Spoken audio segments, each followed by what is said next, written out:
Hi. Greetings from Wisdom Lord Raphael. Before we start, please hit the subscribe button and hit the notification bell icon and don't miss any content. This is the light novel of that time I got reincarnated as a slime. If you haven't watched previous video, I will leave the link on the description box, or you can click here. Let's start. This is Tensura Light Novel Volume 17. Tensura Light Novel. Volume 17. Fragments Across Space-Time. Chapter 2. Distant Memories. Velgrind's Journey. Velgrynd took her first leap into the strange space between unknown worlds. There, she found herself unbounded by time and confronted her inner self. By doing so, she made the ultimate skill Divine Flame King, Katuga, completely her own. The ultimate skill Divine Flame King, Katuga, had the power to track Rudra's soul. Strictly speaking, the effect was to discover an entity once specified. Velgrynd can now find pieces of her beloved Rudra's soul, no matter how remote or far away they are, even beyond time and space. All she has to do now is jump forward. It is a perfect combination of space-time manipulation and dimension leap, a technique that is only possible with the ultimate skill's ever-growing power.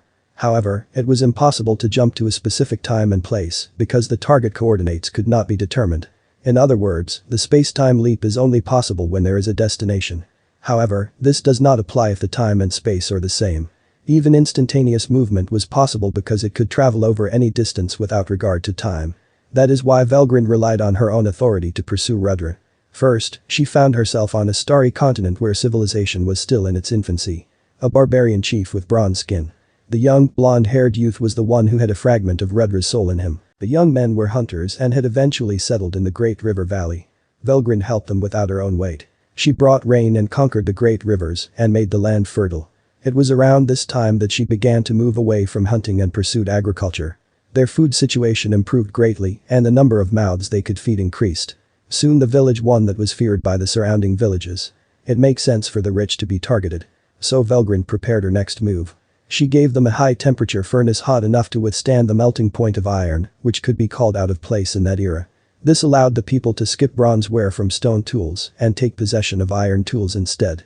It was decided that the surrounding villages would be swallowed and combined together, and the land eventually developed into a kingdom. The throne was passed on to sons and grandchildren. Velgrynd stopped helping the kingdom and simply stuck with what she loved. No matter how much they begged her, she did not exercise her authority, because that's what her beloved wanted. I am indebted to you more than I can ever repay. But I don't want more. It will be too much power for those fools when I retire as king. Yeah, okay. Rudra. Velgrynd had no reason to help the king's sons and grandsons since they lacked a trace of soul. She could help on a whim, but as the king's desire was for his children to be independent, Velgrynd would respect that will. Chick, not Rudra again. My name is Tis. If I have other lovers, is it any wonder if I am not taken seriously? Jealous. You're so cute. Shut up. I'm going to kill you alive in front of such a superb woman. True to his word, the man who rose from barbarian chief to the first king of the Arsha kingdom, the founder of the Great River civilization, treated her like she was his goddess, but he never embraced Velgrynd in his arms. Velgrynd was fine with that. Her role is to watch over. Loved ones beget children and the bloodline is inherited. And so she waits for another piece of Rudra's soul to dwell in their offspring. That was the Velgrynd should be. A time of growth and prosperity. The good times pass quickly. The young man had grown old and was now an old man waiting for his death. I was happy. Goddess. You called me master, but did I live up to it? Yes, enough. I was happy, you know. Well, I'm relieved to hear that. Bless you. Those were the last words of a great king. With a muffled cry, he gave his soul to Velgrynd. In this way, Velgrynd got the soul she desired. But it was only a fragment of it. The journey has just begun, and Velgrynd leaps toward her next destination. The kingdom eventually conquered the surrounding nations and became an empire. Those who remained left it for posterity in the form of biographies. And so, a myth was born. The young man's blood runs through the veins of the Holy Arsha Empire, where Velgrynd has long been revered as the goddess of creation, who controls the flames. Velgrynd had a series of encounters and goodbyes.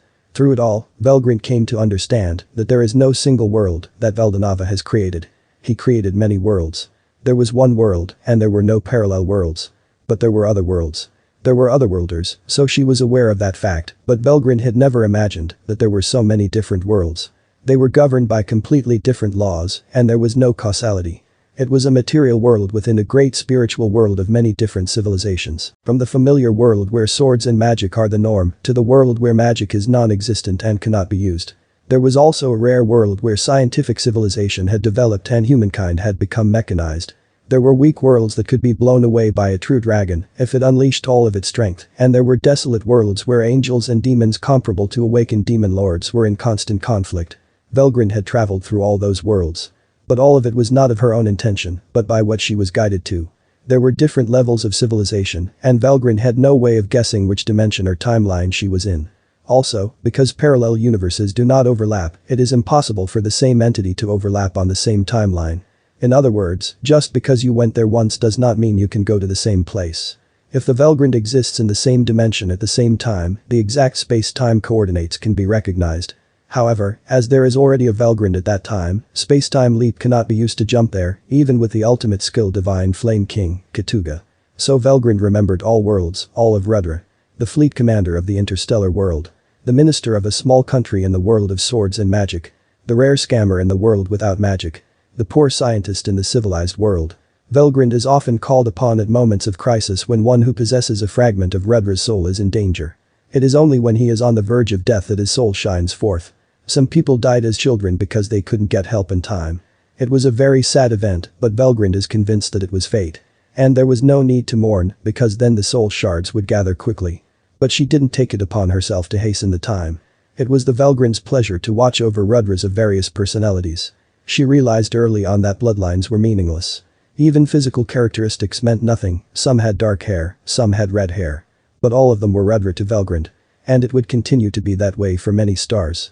The pieces of soul she had gathered were growing in size and regaining their beautiful form.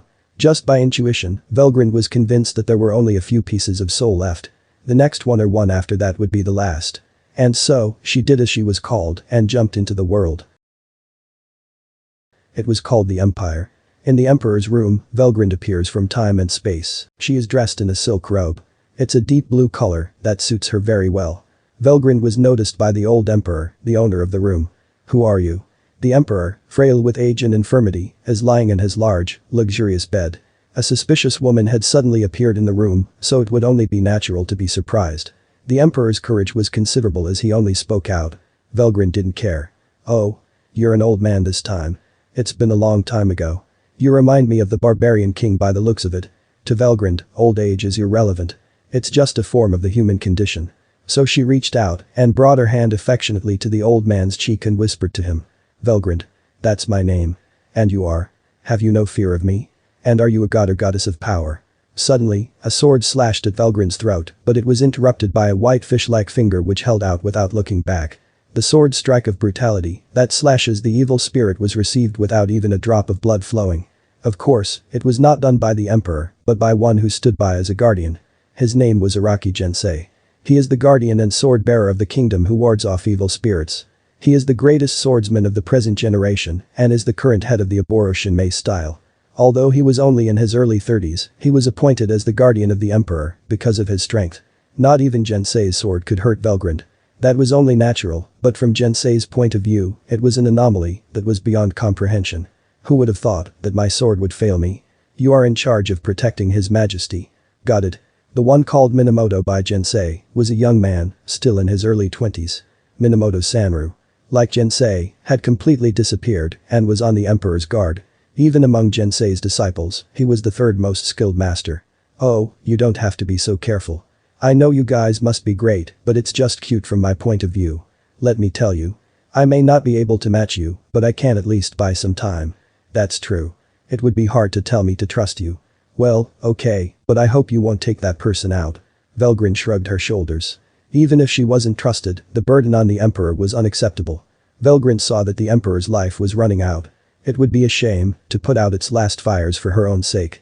She wanted to let him live out his last hours in peace. It was Minamoto who took the blame. Just Velgrynd's stare was enough to make him stiffen his whole body. Just feeling the pressure of her gaze was enough to make him realize the vast difference in their abilities. No, it's not even that level. The monsters and demons they've dealt with are so obscure that they almost seem cute in comparison. As soon as his master Jensei's sword failed to get through, he knew that the Velgrynd was trouble. He had no choice but to realize that even that was still a naive perception. I'm not going to be able to do my job, Minamoto thought ruefully. So, at the very least, he summoned up all the courage he could muster and glared at Velgrynd. Are you the demon's head, Kai? Did you get tired of the skirmishes and have come to us yourself? He was just talking in a cold sweat. It's a statement meant to expose her, but Velgrynd sees through it and replies without a care in the world. A demon? So, there are demons in this world too. They really spring up everywhere, don't they? Oh, so you have nothing to do with demons? No, it's not related. In the first place, I'm not sure if the demon you're talking about is the same ones I know. Velgrynd can parse and speak any language from any world with fluency. It is a special skill that does not rely on authority because it can read the thoughts that fly around in the world. However, some similar concepts can be confused and care must be taken not to make a mistake. In this case, the word demon is important. What Velgrynd knows is that it is a phantom race with the demon king Feldway at the top. He was an aggressor tribe in every dimension and had many collisions with the Velgrynd throughout her long journey. Velgrynd was disgusted that he was there this time as well, but at the same time, she also considered the possibility that he might be different. A demon is a demon. I myself do not know much about them. The answer to Velgrynd's question came not from Minamoto, but from the emperor himself. Gensei immediately changed his mind when he saw that Minamoto was unable to move. While Minamoto was attracting his attention, Gensei tried to get the emperor to flee. Gensei and his team's trust in each other was at an all-time high as they changed roles at a moment's notice. Although there was no chance of success, the plan to let the emperor escape was worth a try. But the emperor himself had stopped it. Your Majesty? It's all right. Why do I get a familiar feeling from this person? And where in the world are we going to escape to when we're already in the safest place in the heavily fortified imperial city? This person evaded all security measures to get to this place. I don't think we'd be able to escape. It was just as the emperor had said. The empire, the country of the Grand Duke, was now at war with a formidable enemy. That's why they were on high alert, and any attempt to sneak through it would be tantamount to defeat. Besides, the emperor couldn't bring himself to be wary of Velgrynd. As he said, he felt a nostalgic feeling, which was somewhat comforting. So the emperor decided to believe in Velgrynd. He decided to tell her what was going on, and if it was possible, he wanted her to become his ally. That's all for today, hope you guys enjoy it. Please check my other videos. Don't forget to like, share, subscribe and hit the notification icon. And don't miss any updates. Thank you for watching.